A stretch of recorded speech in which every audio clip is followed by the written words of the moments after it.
नमस्कार. उर्मिलाच किचनमध्ये आज मी तुम्हाला मस्त अशी भरलेली हिरवी मिरची बनवून दाखवणार आहे. तर त्यासाठी इथं मी 5-6 अशा लांबड्या हिरव्या मिरच्या घेतलेल्या आहेत. आता त्याला मधोमध कट देऊन घ्यायचा आणि त्यामधल्या सगळ्या बिया मी काढून घेत आहे. म्हणजे आपली मिरची खाताना फार तिखट लागणार नाही. तर अशा पद्धतीनं इथं सगळ्या त्यातल्या बिया मी काढून घेतलेल्या आहेत.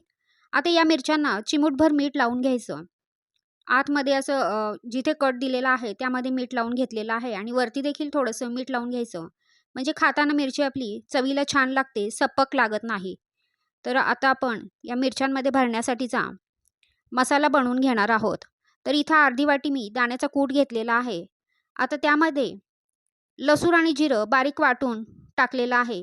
थोडासा हिंग टाकलेला आहे. थोडीशी हळद, 1 चमचा धना पावडर, अर्धा चमचा लाल मिरची पावडर आणि वरून चवीनुसार मीठ.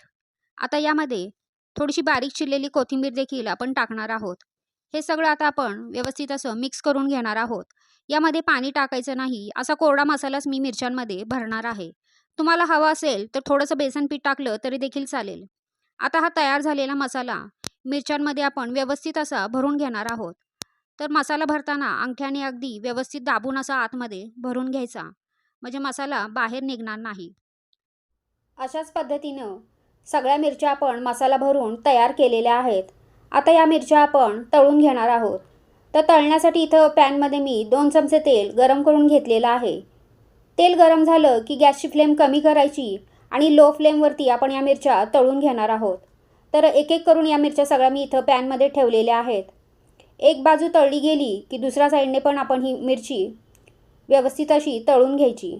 तर इथं मिरची थोडी वाकडी असल्यामुळे मी हातानेच ती पलटी करून घेत आहे.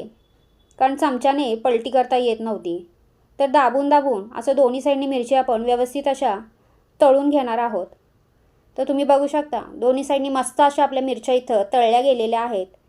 जेवताना तोंडी लावण्यासाठी म्हणा किंवा नुसती भाजी म्हणून देखील चपातीबरोबर ही मिरची तुम्ही खाऊ शकता. अगदी मस्त लागते. तर तुम्हाला माझी रेसिपी कशी वाटली हे कमेंट करून नक्की सांगा आणि आवडली असेल तर लाईक करा आणि चॅनलला सबस्क्राईब करा. धन्यवाद.